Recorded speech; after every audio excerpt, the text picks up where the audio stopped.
Community and District Development meeting this morning on the 12th of April. Welcome to the staff here. I see we don't have any members of the public, but I'm sure there'll be some on live stream, so welcome to those, and welcome to Councillor Waru, who is on Zoom this morning. Just a reminder, kia ora, Councillor Waru. Just a reminder to have your mobile phones turned off, and we'll have a morning break at about 11 a.m. Now I'd like to invite Mayor Tapsell to open this morning's meeting with the karakia. Thank you. Tūtaua mai I runga, tūtaua mai I raro, tūtaua mai I roto, tūtaua mai I waho. Kia tau ai te mauri tū, te mauri ora ki te katoa, haumi e, hui e, tai ki. Thank you, Mayor Tapsell. Are there any apologies this morning? I know that Councillor Lee has just popped out to the car and will be back in a minute. There don't appear to be any, so are there any declarations of interest this morning? No declarations of interest. Any urgent items that are not on the agenda? Mayor Tapsell?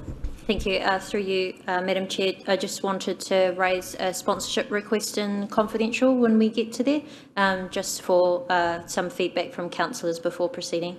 Thank you. We'll note that and we'll deal with that in the confidential section. Are there any other urgent items not on the agenda? No, there don't appear to be any.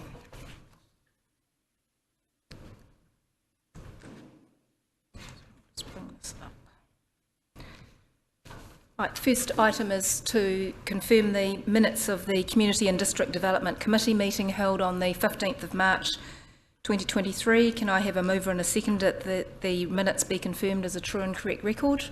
Moved Councillor Patterson, seconded Councillor O'Brien. Any items for correction? If not, no, I'll put the motion. All those in favour, please say aye. Those against, that's carried. Thank you. We now have an update from the Sir Howard Morrison Centre show cancellation report. This comes about as a request from an earlier meeting as to why the show was cancelled. So can I ask for a mover and a seconder that the report Sir Howard Morrison Centre show cancellation be noted? Moved Councillor O'Brien, seconded Councillor Barker. All those in favour, please say aye. Those against, carried. And morning, Aru and Thomas. Welcome. Morning, Madam Chair, and morning, councillors. Just on behalf of the team, I'll run through a presentation just outlining the technical issues. I guess the reason why I'm presenting and alongside with Anaru is that my IT team has been working with the Sir Howard Morrison technical team on the problem, and as such, I'm able to maybe explain some of the technical stuff a little bit better. So with that, just waiting for the presentation to come up.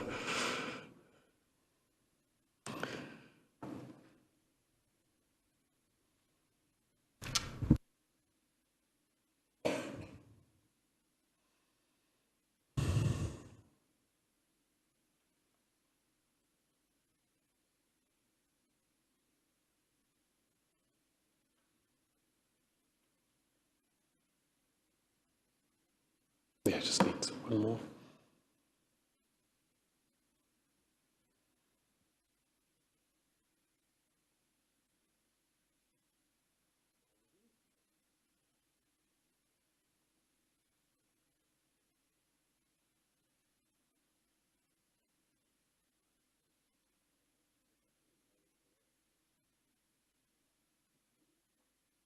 One technical question. We're having the same technical problems we had on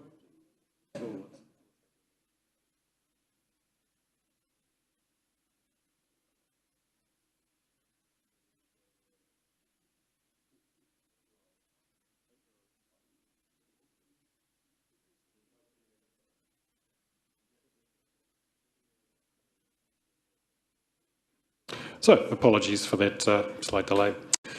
So as you recall, the opening gala for the Sir Howard Morrison Centre took place on the 16th to 18th of February.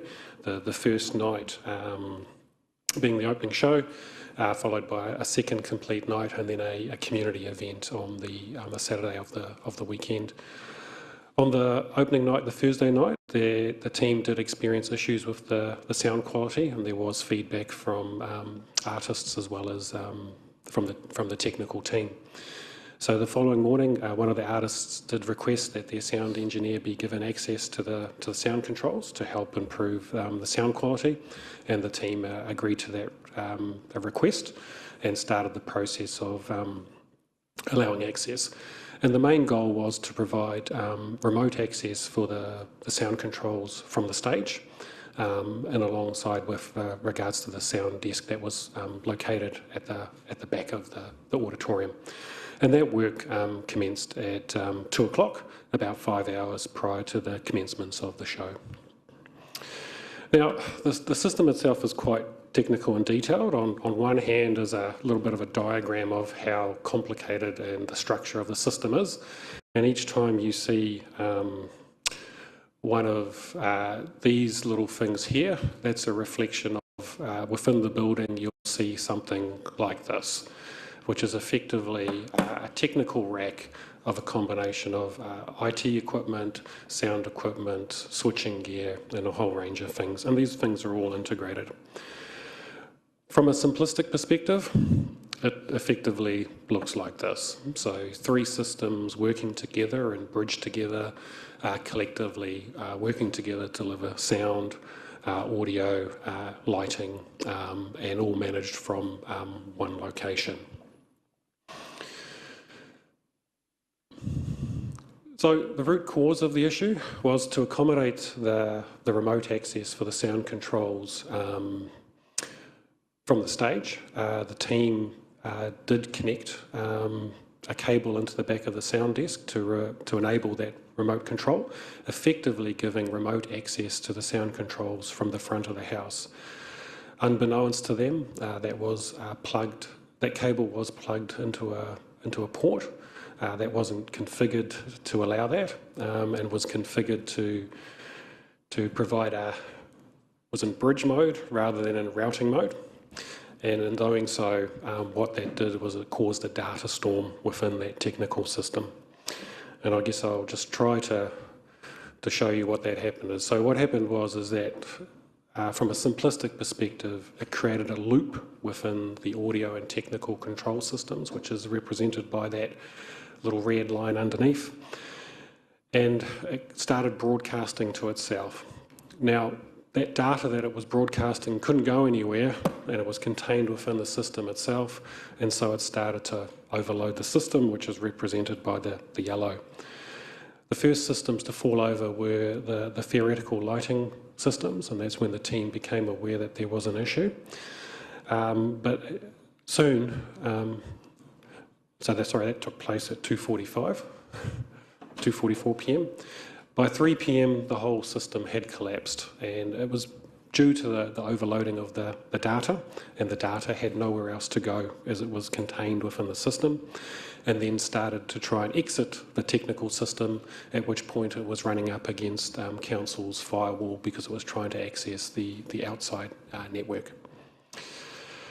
So how was it fixed? Well, it was fixed by disconnecting the sound system. So the team worked through trying to understand what was causing the issue, reverting the sound system from digital to analog, and reversing all the changes that had been put in place to allow for the remote access. At that point, IT staff had identified that the firewall was being flooded by data, and in doing so it actually brought down the internet services of council, because the firewall had slowed down to the point as it was processing thousands and thousands of requests against it. And so the team methodically worked through bringing systems back online. And those systems were brought back online at about 6:15. However, were not in 100% functioning order. Only partial lighting was working, partial sound was working, but the team was not confident in actually bringing them back up to 100% and being in a position to run the show within the time required. Hence the decision was made, unfortunately, to cancel the event. Why was it so difficult to diagnose? So there was a combination of things. The technical team itself were not aware that the sound desk was configured for bridging rather than routing. And as it was configured for bridging, when that cable was plugged in, they were unaware that it was causing the data storm. There were delays in the equipment arriving, and obviously the work towards the opening event meant that the team unfortunately weren't as familiar with the equipment as they should have been. So they weren't aware of that configuration changes. During the attempts to problem solve, the technical team were pulled off, and there was a little bit of distraction from the sound engineer that had been brought in to support the artist. Because the technical system was overloading the council firewall as it was the data surges were trying to escape a contained system, and it was looking for ways out. As it was sending data to the firewall to escape that network in simplistic terms, these aren't technical terms, and as the internet came down, the technical team assumed that the internet was therefore part of the problem and may have been causing it. And the team themselves were quite fatigued. They had been working long hours. They'd had the rehearsal the night before. Again, new systems, new buildings, working long hours. And the combination of all of that attributed to the difficulty in diagnosing the problem. So what are we doing going forward? So the IT team and the technical team have been working together on improvements. So they have worked on systems familiarity, so they have run now a number of events. They become more familiar with the system, accessing more documentation from suppliers to become more familiar with how the system works. They'll be looking at introducing systems dark days, so this is quite common with regards to during the time of an event or leading up to an event where you've done rehearsals, the system is working as intended to make no changes to the system during that performance period. Now, remembering that there were requests from artists to fix the sound quality from the night before, hence why there was a little bit of movement on this for this occasion. We're just implementing some new cable colouring systems for the team, so they're aware of making it easier to reconfigure and connect devices, so they know that the cable colouring is tied to sound systems, technical systems or IT systems. More training and hands-on with the equipment are being scheduled, and investing in ongoing training and improving the communication between the technical team and the IT team to try and get on top of these things better going forward. So with that, happy to answer, Anaruna, happy to answer any questions that you may have. Thank you, Thomas. That was a fairly comprehensive overview. Councillor Patterson. Thank you, Madam Chair. Thanks for your report, guys. Yes, I was privileged enough to go along on the Thursday night, and there was an awesome show. And sadly, a couple of small feedback issues happened, and I'm sad for the people who didn't get to see it on the Friday. But it was an outstanding show and a great showcase for Rotorua's talent. Just with regards to the cost, so apart from the cancellation, should I say apart from the 22,000 in refunded tickets, what was the overall cost of that having to be pulled that night to council?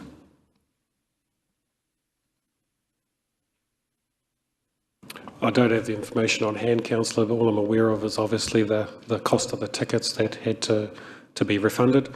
With regards to all the work that went around and understanding the technical issues and associated with that event, that was all internal costs incurred by council.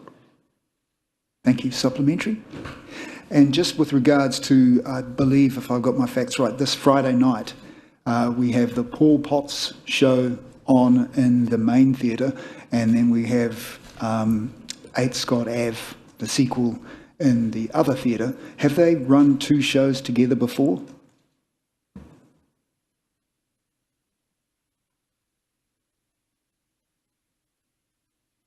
No, not that I'm aware of. However, obviously 8 Scott Ave was on there last night as well. And so, as Thomas has reported, that the future mitigations are in play now. Thank you. Councillor Maxwell. Thank you, Madam Chair. Just a couple of questions, if I can ask. One, first of all, read the show. No, I tried hard to enjoy the show, but because of the problems that have been highlighted here, it did make it a challenge. But deep down, it was a very good show. And I don't blame the artists for the next night wanting to have their own sound people to help them through it all. But didn't we have a show here a month or so before when the symphony orchestra or something was on over there that really would have worked through and helped iron out some of these problems that you highlighted?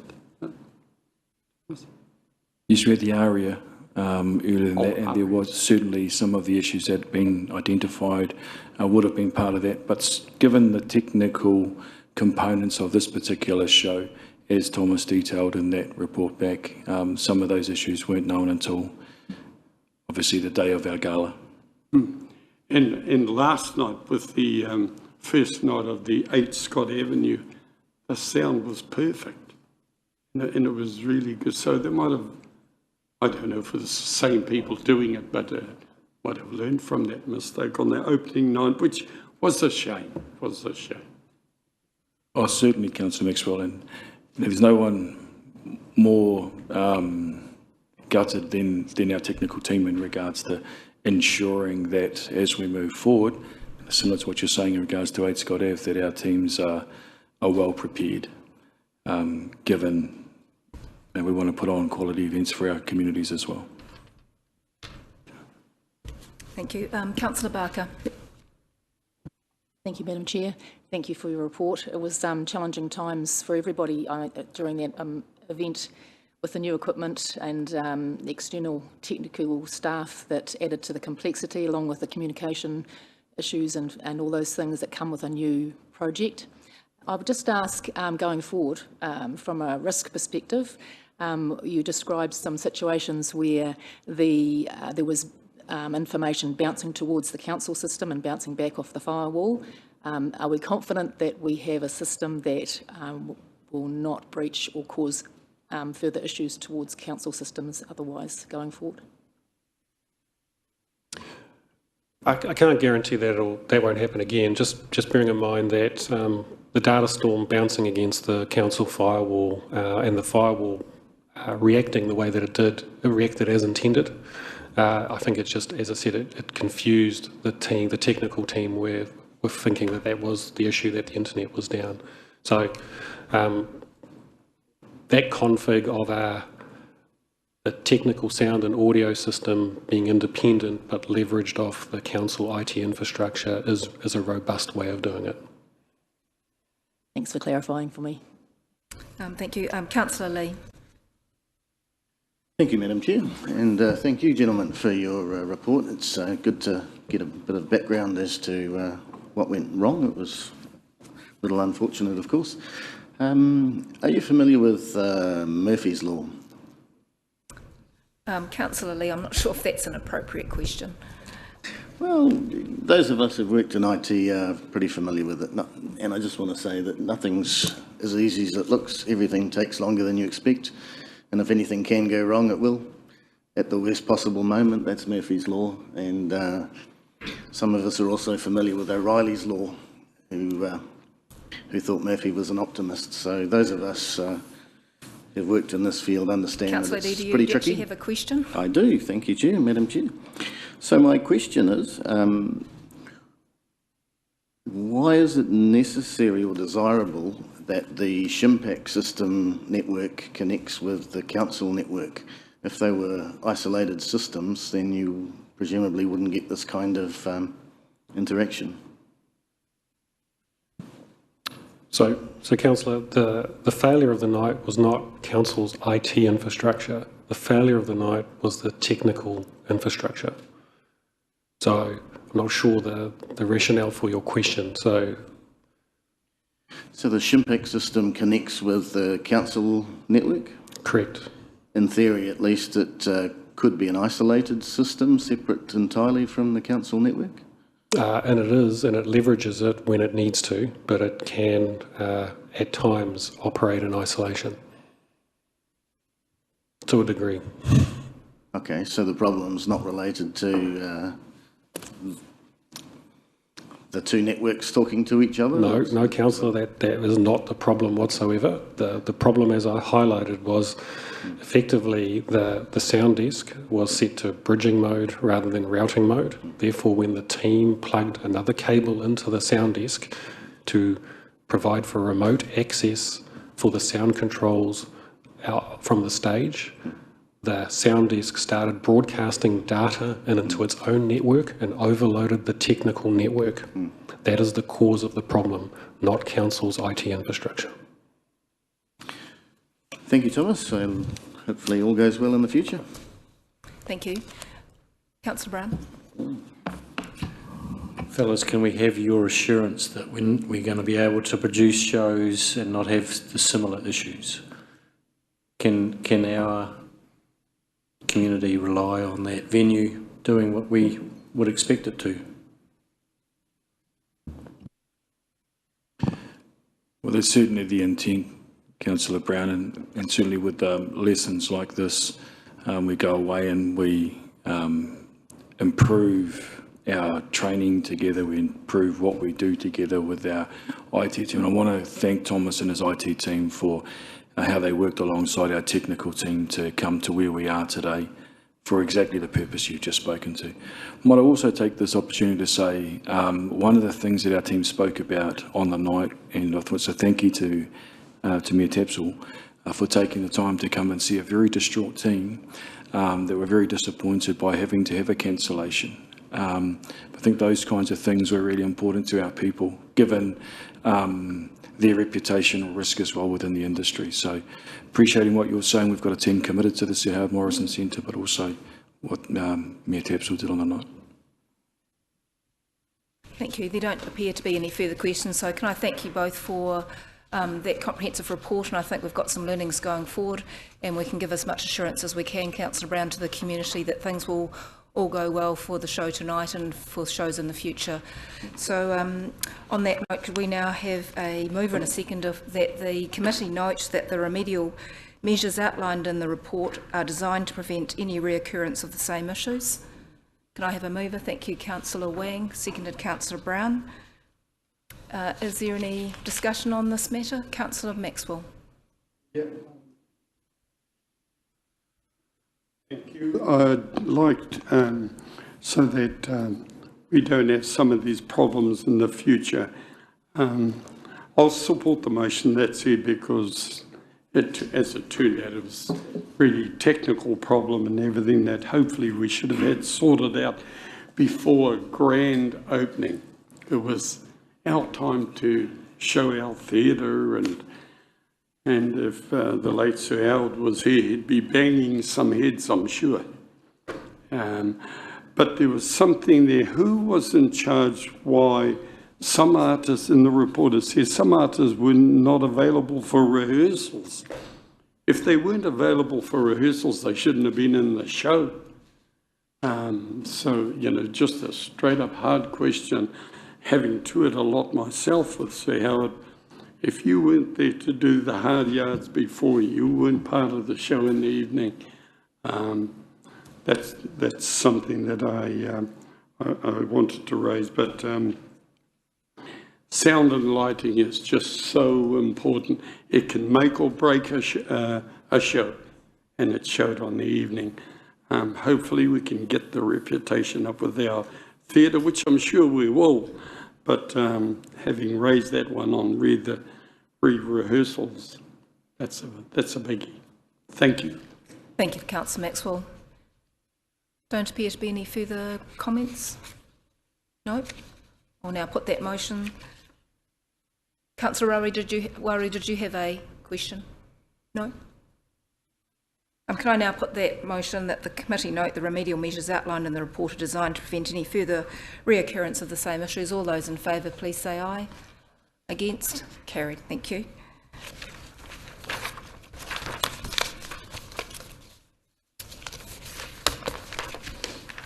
Moving on now to the Housing Accord Progress Report. We signed the Housing Accord in December last year, and this will be the first opportunity to report on progress for the Housing Accord. So can I ask for a mover and a seconder that the report Housing Accord Progress Update be received? Thank you, Councillor Mayor Tapsell. Councillor Mayor Tapsell, sorry. Seconded, Councillor Brown. All those in favour to receive the report, please say aye. Against, carried. Thank you, and welcome back again, Anaru. Over to you. Thank you. I'll take the report as written. Look, an apology from JP, John Paul. He's on leave today. Just in regards to the pack that you've got, you'll see in there that you've got a chart detailing our housing progress. You'll also have in there the performance dashboard from MSD. So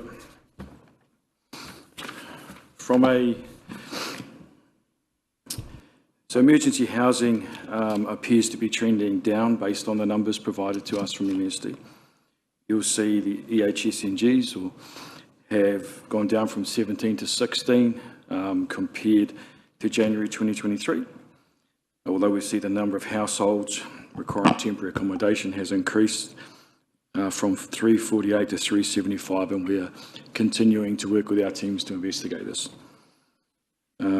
Housing composition has also increased slightly with children, and public homes have increased from 905 to 909. Transitional housing has also increased from 178 to 180. And we continue to work closely in the housing accord space with our colleagues across the all of government. In objective 2, the housing supply, you'll see from the charts provided by JP, that although construction is slowing, that's reflecting existing commitments, and the net dwelling completed is 270 this year to December 2022, which is up from 189 the year before. And that's in chart 1. You'll also note that dwellings under construction, there were 365 at the end of December 2022, and that is up from 279 a year earlier, which relates to chart 2. And the net dwelling consented and waiting for construction to begin is 130 at the end of December 2022, which is up from 101 a year earlier. And the last part there was that net dwellings with building consent applications being processed is 143 at the end of December 2022, and up from 127 a year earlier. From JP and I, what we are finding in the Accord space is that there's a lot of focus from us in regards to the contracted emergency housing and our regulatory approach, as well as now the emerging issue around tenancies with quite a small team. So we've got a committed team, but quite a small team looking through this regulatory action at the moment, as well as obviously the build program.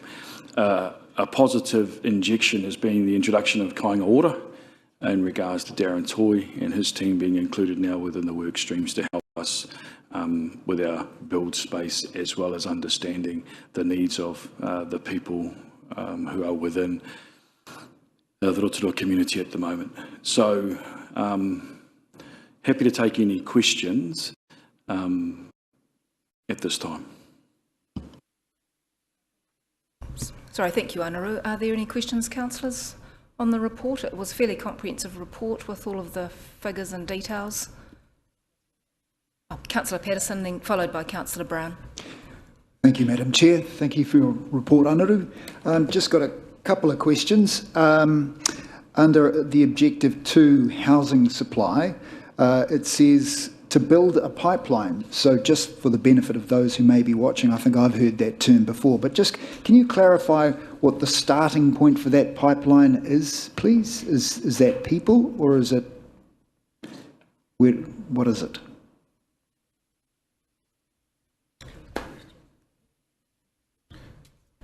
So I think the key thing about the pipeline is that you have people who move into emergency housing should only be there actually, in fact, for a very short period of time after which they move into transitional housing arrangements within which they receive the support, training and so on that is actually required. The next stage is to move into a permanent accommodation option, and there's a range of alternatives there. It could be into public housing, which is the Kāinga Water Build program. It could be into iwi housing, affordable rentals and so on. So that's the pipeline that's referred to. The last part of that is actually the part that the build pipeline refers to, and the idea there is that what we need to do is to actually construct a pipeline to increase the availability of housing options for people so that they're able to move into them. Part of that is Kāinga Water. So Kāinga Water is actually doing a number of things. They started refurbishing existing housing stock some time ago. They've been demolishing houses, for example, on Kawaha Point Road at the moment to allow a greater number of homes to be constructed there. And they've also been purchasing green space land so that they can undertake greenfields developments as well into the future. Parallel to that, of course, is the MHUD work that they are doing. MHUD aren't constructing homes, they tend to be a funding partner, and so there are a number of projects sitting in the pipeline under MHUD, probably one of the largest ones at the moment being with Ngāti Whakaue Tribal Lands, with a affordable housing development alongside their commercial development sort of out east beside the airport. So that's the housing pipeline that's referred to in the material. Thank you for that. Just a supplementary on that topic. So you mentioned, yes, at the start it is people. So we've had this question for a number of years. The question is, where are these people coming from? Are they local people or are they imports? Late last year, after Mayor Tapsell signed the accord, there was an undertaking made by government that they would carefully screen and ensure that only people from Rotorua were coming into emergency housing.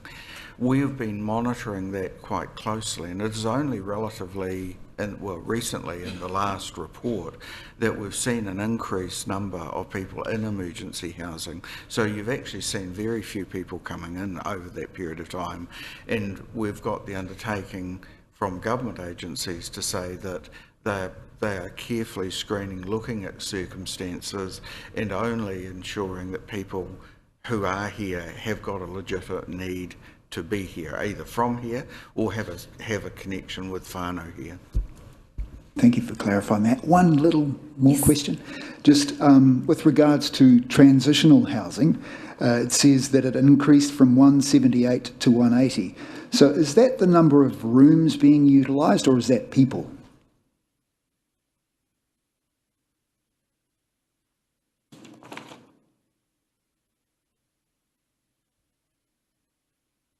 I'll have to confirm that, Councillor, for you and come back to you, and I'll have those conversations with MSD and others.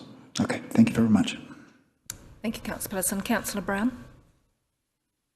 Thank you, Honoru. Thank you, Madam Chair. The tenancies you touched on, of particular interest to me is the ones that are in the backpackers, Rotorua Road, Haupapa Street. Do you feel, are those part of the accord? And second part of that is the conditions that these people are having to live in. I can't imagine living in a backpacker on a semi-permanent basis as healthy. How can you shop healthy when you've got a tiny fridge or none and one hot plate, maybe? I'm concerned about the two parts, the tenancies and backpackers and the living conditions that these people are having to endure. Could you speak to that a little bit, please? Thank you, Councillor Brown. Certainly from our perspective, working with our regulatory team, that these places were part and parcel of very early investigation by RLC, so they are part and parcel of the accord and part and parcel of the reduction that we are working towards. Certainly in regards to the conditions that you're speaking to, the care and wellbeing certainly form the foundation for Workstream 1, and those are certainly issues that have been presented to us in that Workstream 1 to solve together in an integrated way across all of government that have interest in that space. So would absolutely agree with you that the conditions that you described would be less than ideal, and there are certainly things that are on are a part of our plan in regards to the care and wellbeing of people here in Rotorua in emergency housing. Don't appear to be any further questions, councillors. Councillor Lee. Thank you, Madam Chair. What do you put the uptick, the recent uptick, down to in emergency housing? I think we still need to investigate that, Councillor Lee, and certainly at our next workstream meeting, those will be conversations we'll have with MSD in regards to what the shift means, so I can come back to you with accurate information. Thank you. Councillor Barker. Thank you, Madam Chair. Thanks, Anaru. A significant body of work has been going on in this department, and it must take an awful amount of resource and time. I note that in the report it says that the Community Liaison Group has been established and had their first meeting on the 13th of March. Are you able to tell us a little bit more about who's on that liaison group and what they are doing in that space? From Council, we have Director of Thriving Communities, Kellyanne Panapa, is one of our representatives, but because of the priorities set by this Council around community safety, we've also included Director Community Safety, Mihi Owen, so that they're working together in regards to looking for opportunities to keep our communities safe. There are representatives from Restore Rotorua within that group, and I'm not entirely sure of the rest of the makeup of the participants. I'll have to look at notes for that, but certainly the minutes from those meetings, they've asked to be placed on our Rotorua site for transparency of discussions and decision making. If I could just add to that, the liaison group was set up as a condition of the consents, and effectively the consent holder, which is MHUD, had responsibility for setting up a committee which actually gave the community the opportunity to basically put their views forward to the contractor as to concerns that they had with regard to ongoing impacts with the community. So that was the intent, and Anaru's talked about some of the composition, but that was actually set up by the Ministry of Housing and Urban Development. Thank you, that clarifies it for me, thank you. Okay, Councillor Maxwell. Thank you. Anaru, recently we had a large conference held down at the Energy Centre. What I'd like to know is, do you think from that conference that our own reputation has been enhanced a bit more from that conference? It was a week-long one, I believe.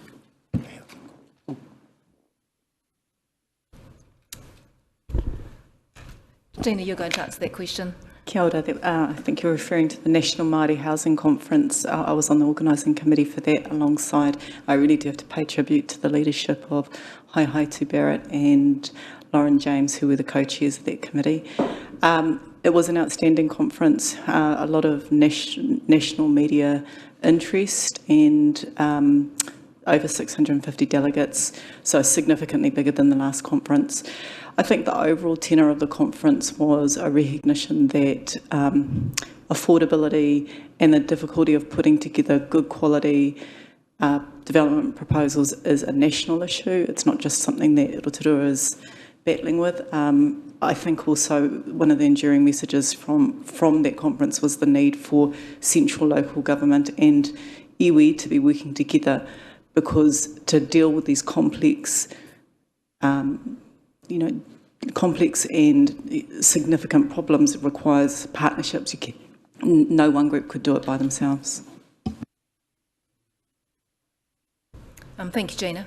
Are there any further questions, councillors?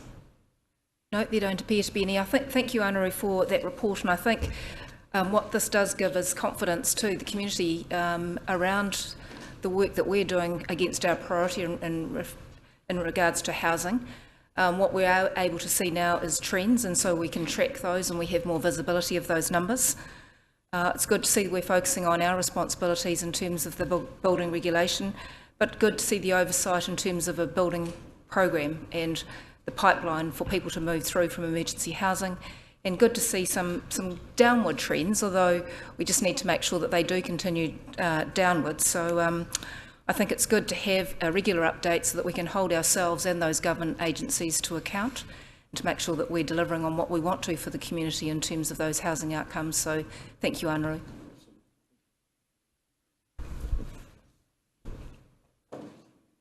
We're going to move on now to the statements of intent for the council controlled organisations for the year commencing 1 July 2023.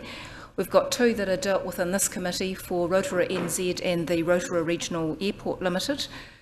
So can I ask for a mover and a seconder to receive the report, the statements of intent for council controlled organisations for the year commencing 1 July 2023, Rotorua NZ and Rotorua Regional Airport be received?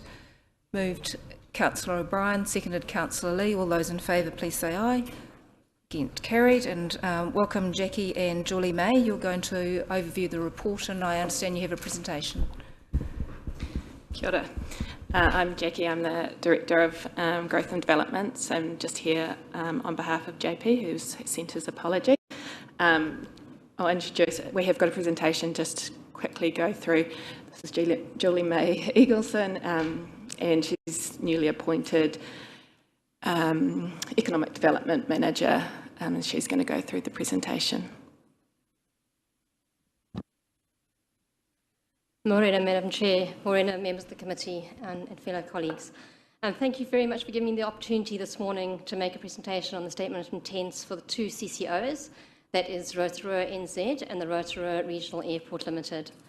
I'll take the report and the draft statement of intents as read, and the presentation this morning will really be focusing on the key elements of the SOI and our feedback and comments on those. So each CCO is required to have, I get to work it, so sorry. Okay. Oh no, this one. There we go. Thanks very much, Madam Chair.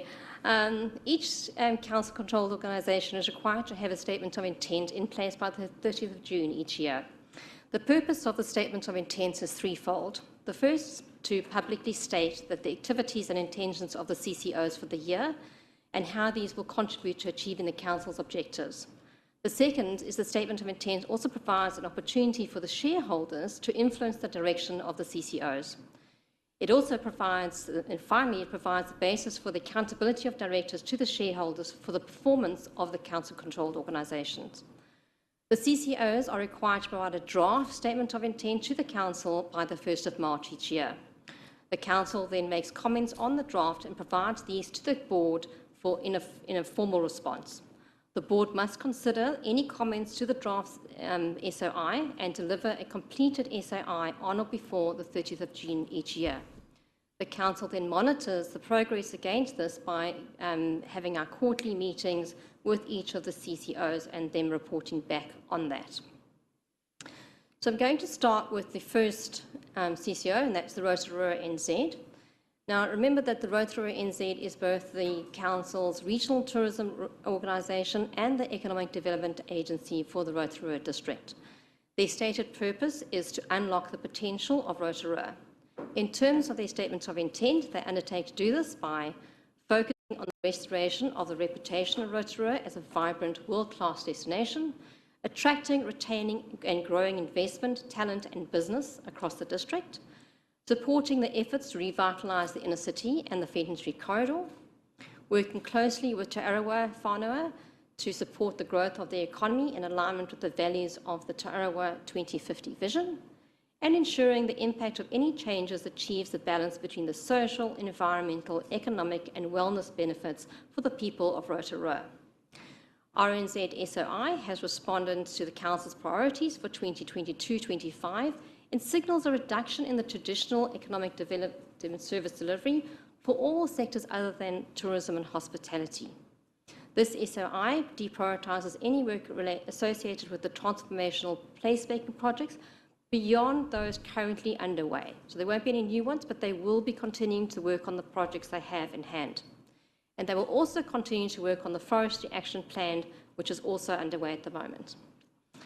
Their broader economic service delivery will be limited to communication activities that contribute to enhancing Rotorua's reputation and on the delivery of research and insights that support the continued development and investment. Our response to and feedback to Rotorua NZ on the SOI is as follows. Firstly, that the KPIs are identified for each area of the work plan and that these should be strategic, measurable, realistic and timely. That the KPI table includes a pre-COVID actuals so that we can monitor our recovery progress. That the progress against KPIs be included in the quarterly reporting back to Council so that we can measure and keep a track of their progress, and that the KPIs in respect of satisfaction levels increase year on year. We want to be a continuous improvement and we'd like to see these increasing. And finally, that Rotorua NZ works closely with myself, the Economic Development Manager, and particularly in respect to the inner city revitalisation and the forestry sector.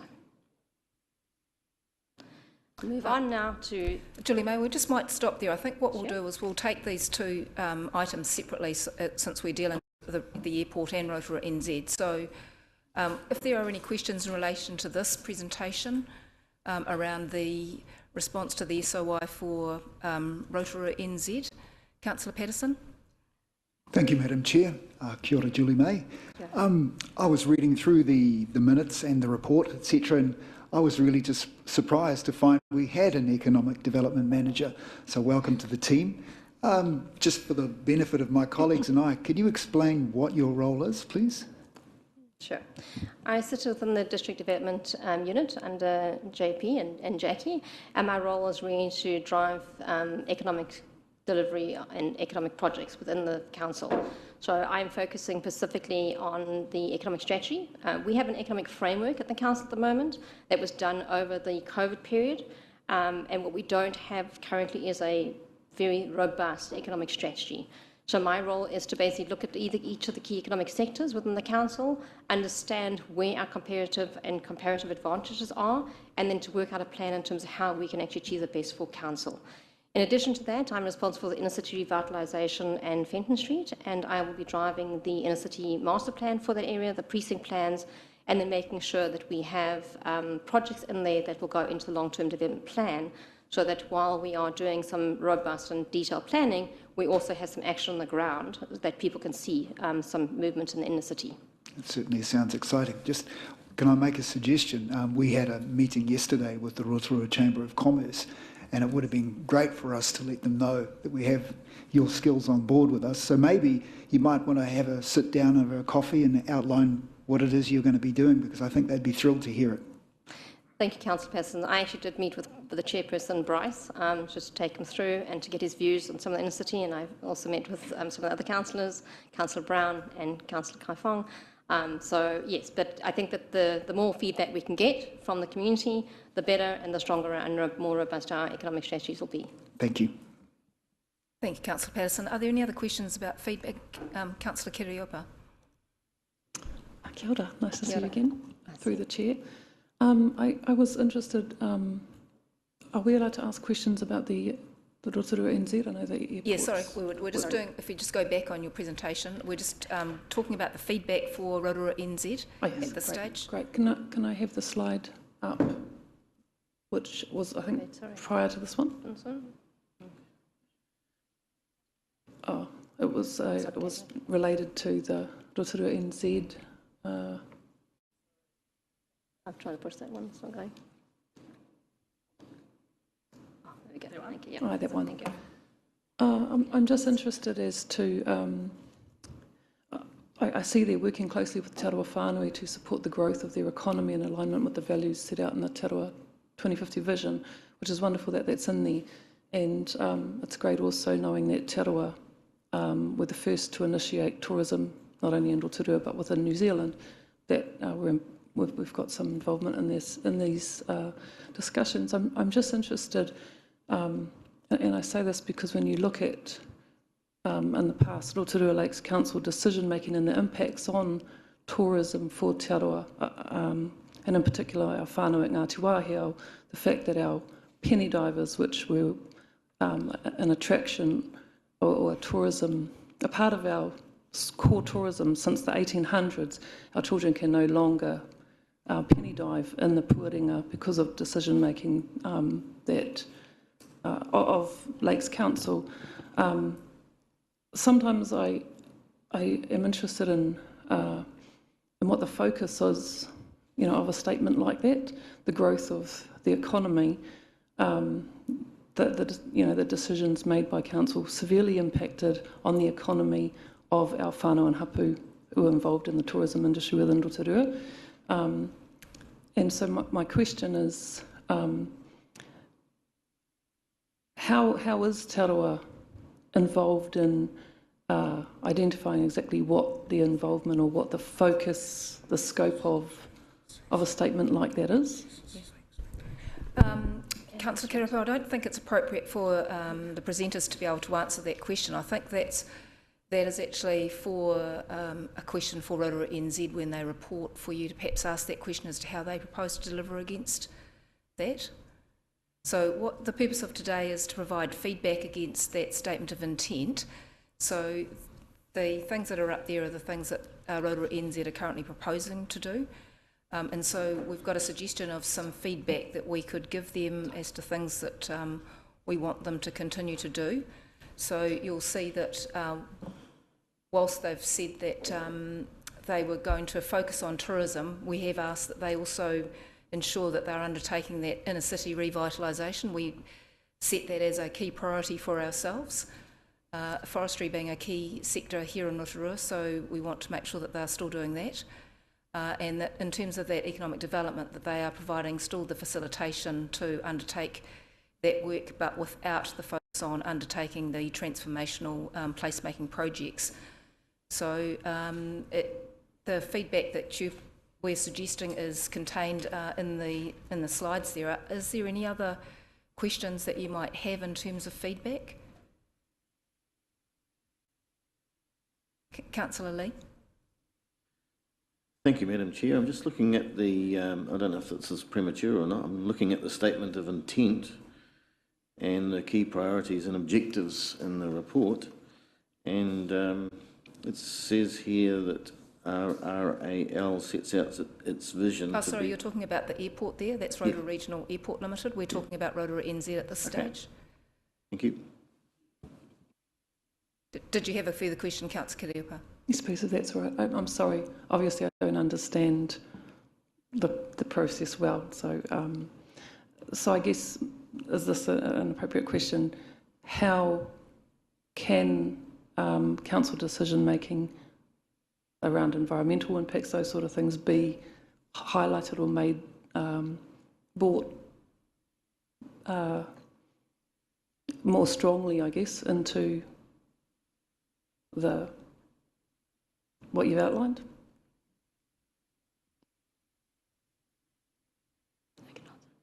If I understand the question correctly, are you asking with what their potential, what they've outlined is what they're going to be focusing on, how do we get the environment more strongly included?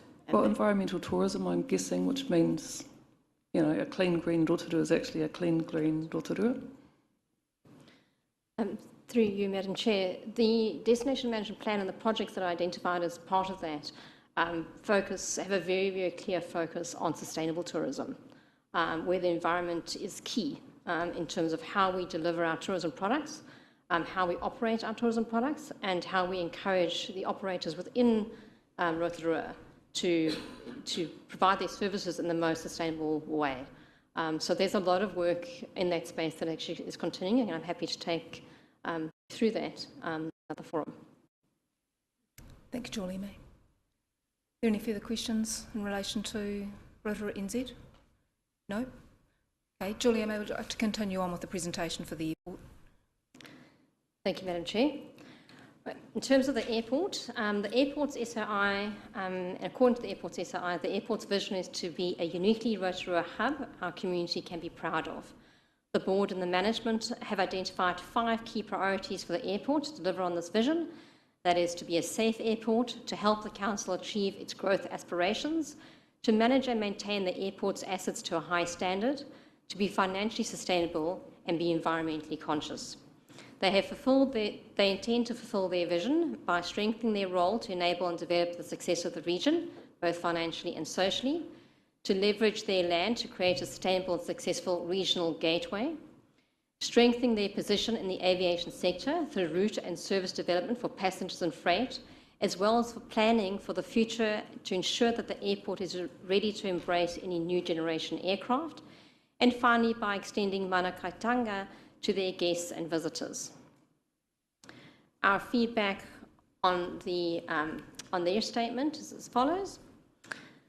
Firstly, we request that an asset management plan be provided to the council within the next 3 months. The airport is one of our most significant assets, and we need to make sure that that is maintained correctly, and an asset management plan will enable us to monitor that correctly. That their KPI table include the following: pre-COVID actuals, so that we can measure our recovery progress, prior year actuals, a KPI on customer satisfactions for passengers and visitors to the airport, a KPI on aviation and legal compliance, a KPI on asset management as per the asset management plan, a KPI on delivery of strategic projects identified in the statement of intent, and a KPI on financials to include a detailed breakdown of revenue, operational costs and debt. That'll just bring them in line with what Rotorua NZ also reports on. And then that the passenger numbers outlined in the SOI be increased wherever possible. And we understand that the airport's not in control of all the passengers, but we do believe that they have a role to play in encouraging as many passengers and making sure that the service of the airport is at a standard that people want to come there. Our further feedback is that we note that the additional priorities in capital expenditure outlined in the SOI, and we request that where either new projects or capital expenditure is to be funded by debt, a detailed business case for such expenditure be provided to council for approval and for authority to take out any related debt. That the council requests that the progress against KPI targets be included in the quarterly reporting, and that any minor errors identified in the report be corrected in the final SOI, and finally that the airport collaborates with the economic development manager, particularly in respect to the KPIs and the airport development plan. And then there's final recommendations. I don't know, Madam Chair, if you'd like me to finish those, or would you like to deal with the No, airport I think we'll first? just take questions at this stage, Julie May. So questions now on the Rotorua Airport. Councillor Lee, you did have a question before, so this would be the appropriate time if you still had that question. I've just gone off that screen. I'll get back to it if I may. Sorry. Any further questions from other councillors? Councillor Patterson. Thank you, Madam Chair. Thank you for that report. Just a question on the KPIs and the objectives, I guess you could say. Rotorua used to be known as a skydiving destination, and then for some reason they're now all down in Taupo. How is the airport attracting back tourism activities that will enhance what their offerings are there?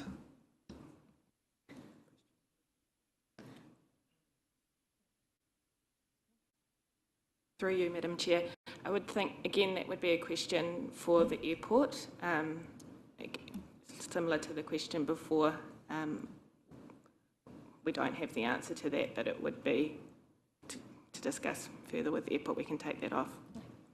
Sorry, I should have probably worded that better. Is that not a KPI that we should be setting them to attract those kind of businesses back, other than just the things that we've talked about, the industrialisation of that airport land, that we need more visitor-based activities at the airport. Thank you, Councillor Patterson. You're absolutely correct. I think that the focus on aviation has to be the priority for the airport. And yes, I think we should actually include that as a KPI, because whether it's aviation in terms of the passenger numbers, increasing number of flights or routes, etc., but also increasing the number of aviation-related activities, whether they're tourism or whether it's increasing the number of private aircraft that can actually land at our airport. We have the capacity available, but we need to be able to attract some more of those private aircraft that are flying to other places around New Zealand. So, Madam Chair, that was a good point. We should include that. I think that probably it's covered off in terms of the Rotorua Regional Airport vision, where it's to help us achieve our growth aspirations and also to leverage the land to develop success for the region financially and socially. So I think it's broad enough in terms of some of the projects that they're currently undertaking that we could just ask them to look more closely at that, but I'm not sure that we need to actually amend the feedback to include that, given that they are already working on some other areas of enhancement in that particular field. But that's something that we can also raise with both the board chair and the airport CEO when they come to do their quarterly reporting. Thank you. Thank you. Councillor, you found your page. I have, thank you, Madam Chair. Just looking at your report, key priorities and objectives, RRAL, there's a tongue twister, sets out its vision to be a uniquely Rotorua hub our community can be proud of, and its purpose as Te Waharoa of the Central North Island. I'm sorry, I'm not terribly great on my reo, and perhaps some other people in Rotorua aren't as well. Could you tell us what that means? It might be helpful for future reference to have English as well in reports.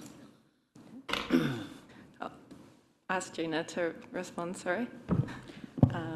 For these purposes, gateway is or entry point is probably the best translation. Thank you. No further questions? There don't appear to be any further questions in relation to the airport. So I think then that we can be confident with the feedback that you've suggested in the slides. So I can also indicate that the District Development Committee, both myself as chair and the two deputy chairs, Councillor Waru and Councillor Brown, have also been through these with Julie May and JP, and are happy with the suggested recommendations in terms of feedback. So I'm happy to move that the committee resolves to submit the comments on the draft statements of intent for Rotorua NZ, formerly Rotorua Economic Development Limited, and the Rotorua Regional Airport Limited as outlined in the report. Can I have a seconder? Thank you, Councillor Brown. Are there any further comments that anyone wishes to make in terms of this motion? Doesn't appear to be any, so I'll put that motion. All those in favour, please say aye. Against? Thank you, carried. Thank you, Julie May and Jackie, for that presentation.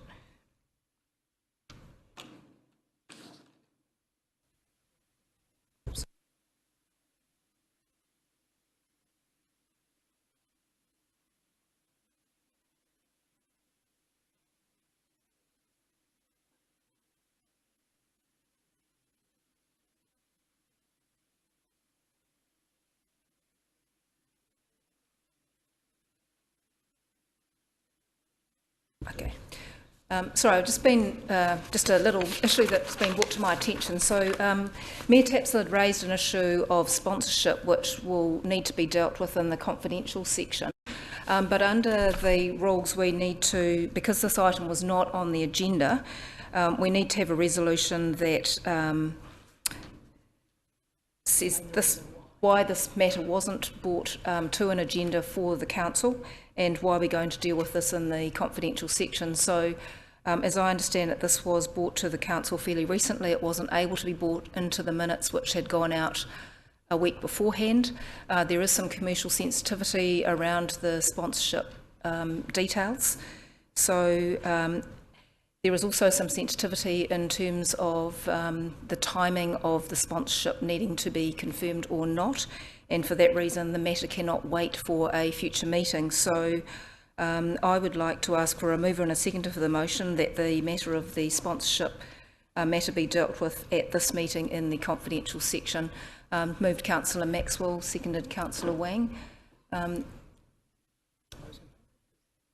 those in favour, please say aye. Aye. Against? Thank you. Carried. Thank you. We can now move into the confidential section of the agenda now. So